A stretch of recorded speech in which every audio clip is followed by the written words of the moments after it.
السلام علیکم ورحمۃ اللہ وبرکاتہ۔ زندگی میں جب بھی کبھی کسی کے ساتھ زیادتی کریں،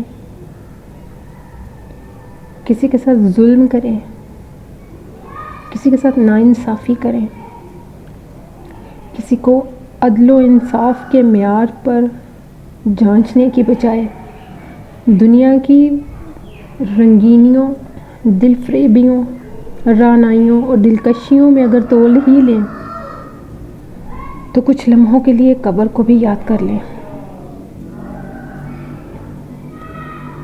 کوشش کریں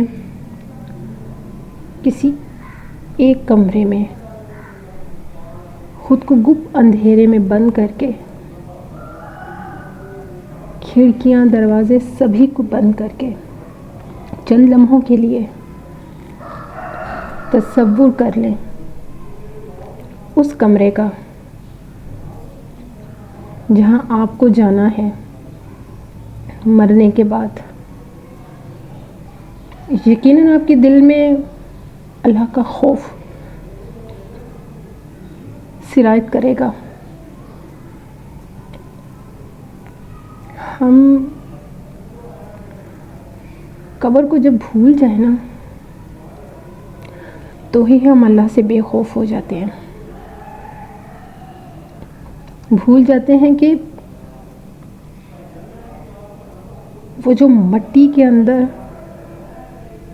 ایک گڑھا ہوگا نا،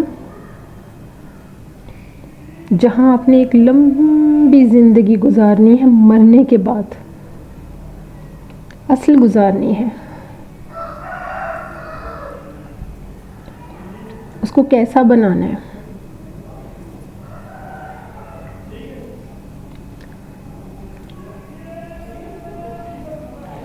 اللہ تعالیٰ نے خود پر ظلم حرام کیا ہے۔ اللہ سبحانہ و تعالیٰ فرماتا ہے میں نے خود پر ظلم حرام کیا ہے، لہٰذا تم بھی ظلم مت کرنا۔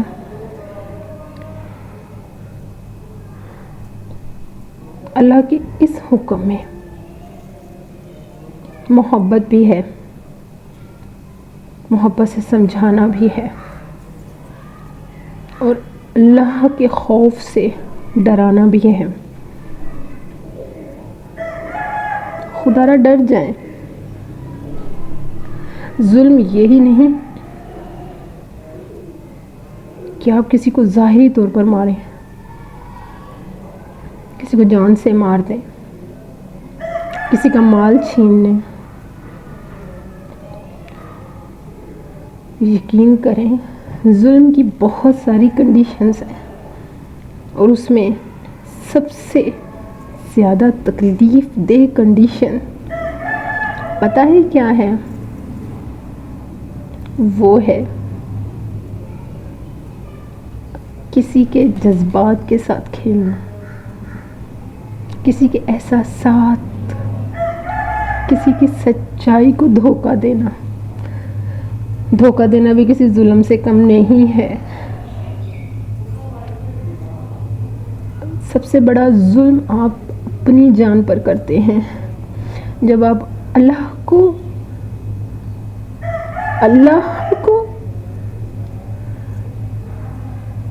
جھٹلا دیتے ہیں۔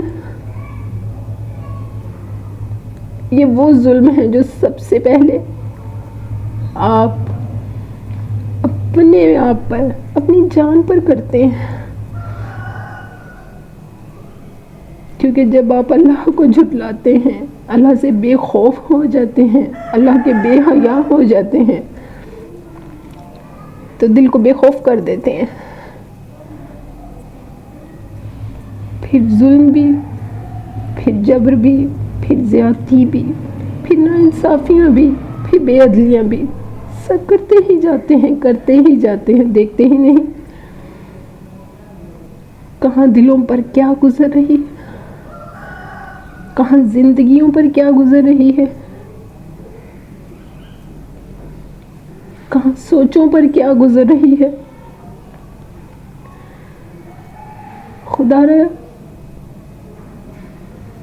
خدا را دوسروں پہ ظلم نہ کریں۔ اللہ تعالیٰ نے عورتوں کے معاملے میں ڈرایا ہے تو سمجھیے عورتوں کے معاملوں کو،